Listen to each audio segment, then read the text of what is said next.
He was already apologizing before anyone noticed the mistake, his voice low and careful, the way you speak when you've learned the world doesn't give second chances easily.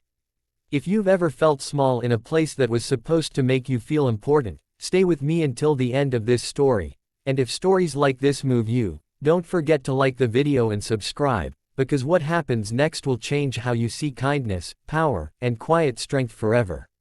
The boarding pass shook slightly in Daniel Carter's hand as the flight attendant looked from the ticket to his worn jacket, then back to his face. First class was calm and hushed, wrapped in soft lighting and polite smiles, but the air around Daniel felt heavy.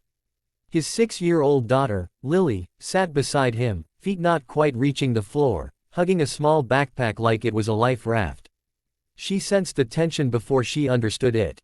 Children always do. "I'm sorry, sir," the attendant said, her tone clipped, professional, distant. "There's been a mistake. You'll need to follow me." Daniel swallowed. He'd double-checked the booking 3 times last night after Lily fell asleep.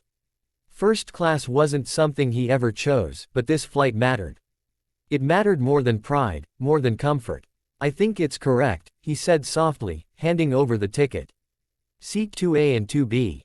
She barely glanced again. "Sir, first-class passengers have specific criteria. You've been upgraded in error." Around them, eyes flickered up and then away. Someone cleared their throat. Lily's fingers tightened around Daniel's sleeve. He felt that familiar burn in his chest, the one that came from years of explaining himself to landlords, school administrators, doctors, and strangers who decided his worth in a single glance. "It's okay," he whispered to Lily, forcing a smile. "We'll be fine." But the attendant didn't lower her voice when she asked him to stand.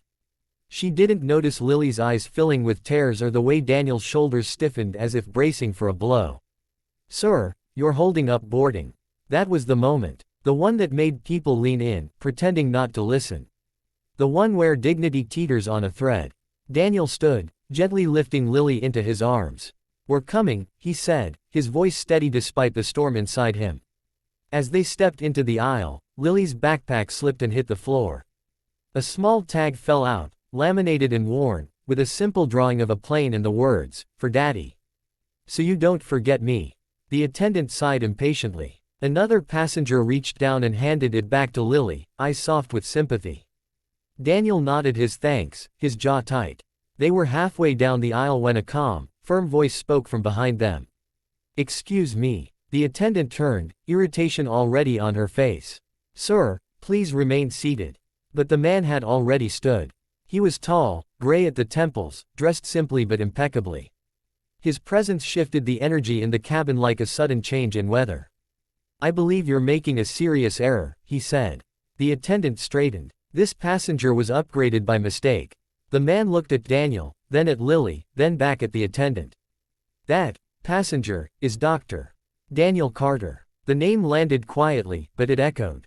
The attendant frowned. "I'm sorry. Dr. Carter didn't correct her. He never did. He hated titles when they were used like shields." But the man who had spoken stepped closer, his voice calm but unmistakably authoritative. "Daniel Carter is the lead pediatric trauma surgeon who saved my grandson's life last winter. He was personally invited to this flight." The cabin went silent. The attendant's face drained of color. She looked again at Daniel, really looked this time. The tired eyes, the careful posture, the hand protectively resting on Lily's back. Daniel sighed. "It's fine," he said. "We can sit wherever there's space." The man shook his head. "No, it's not fine." He turned to the attendant. "This flight is chartered in part for the Global Children's Medical Summit. Dr. Carter is the keynote speaker. His seat is exactly where it is." Whispers rippled through the cabin now, curiosity replacing indifference.